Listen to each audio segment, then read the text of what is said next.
Hey guys, last Saturday in March. Okay, we slept in the caravan last night.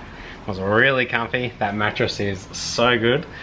And yeah, I wanted to apologise for the lack of car videos lately. Things have been a bit hectic and there's just a couple more things we've wanted to do on the caravan. We're just kind of organising, and now that we've slept in it, we're getting to do some teething things. First things first is we want to do some pegboarding. Show you what we can do with pegboarding, which is this stuff here.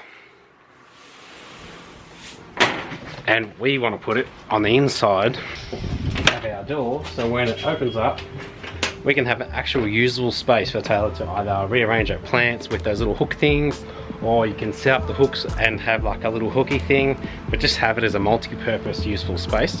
So we're going to show you how to do that now. I started off by running a tape measure over the frame that I wanted to cover with the pegboard.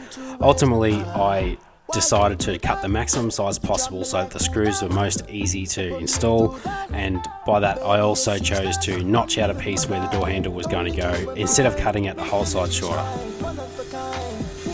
I would recommend actually using a straight edge to cut this. My cut ended up being a little bit wobbly, and at the end of the day I noticed it. You can notice it, so take your time if you're going to do this and get a straight edge and run the saw up against that.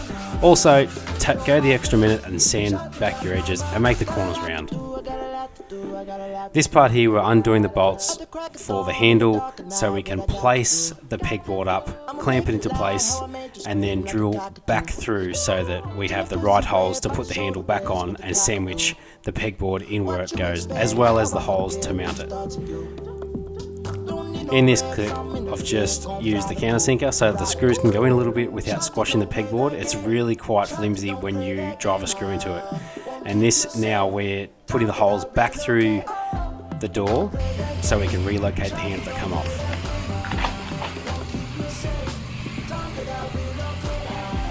Yep. When you've got all the mounting screws surrounding the perimeter of the pegboard and you've tested that the door shuts and opens without any disruptions and the paint's dried, it's now time to put the pegs in and do up any final bolts on the door handle. As you might have guessed, we've painted our hooks and door handle in contrasting colours with the design on the side of the caravan. That's duck egg blue out of the can, and the pegboard was white anyway, and that will continue the flow of the existing colours. So now's the time when you can get really creative and move the pegs around and figure out what you want to put up. I'll let Taylor go freestyle on what she wanted to put up, and that included pictures, lights, some plants, etc.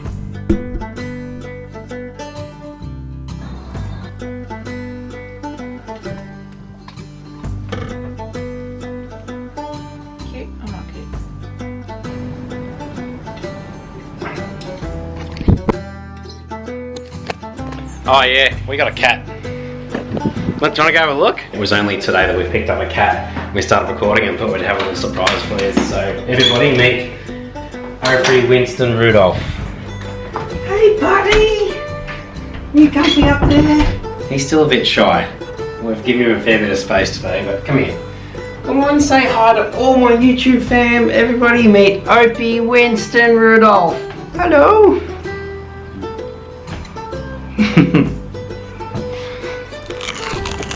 Alright, I reckon that pegboard looks pretty sweet.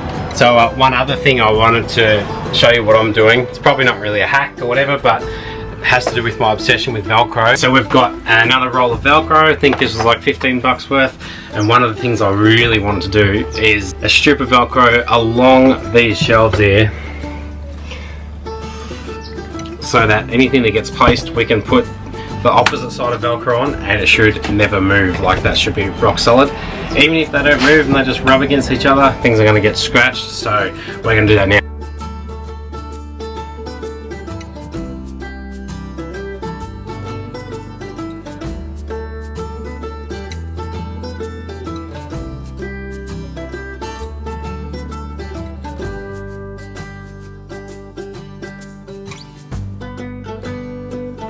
Although Taylor and I don't use the annex, we decided to leave the aluminium extrusion which the annex clips into because it mimics the really nice curve at the top of the roof, which left an open opportunity to slide our tube lights in and make it look really neat. So we've just got some lights from the reject shop, the warm colour ones, and threaded it through, and then any excess of the lights was attached via a P-clamp and a screw into the aluminium finishing angle, which is what you can see there. We just took out the screws, used the same size screws, and tucked away the excess wiring to the solar panel, which is below the entry door. And the only thing you need to be careful of with this is that the door can still open. Alright guys, we've just finally put this tube fairy lights through our annex holder things, where you slide the annex through.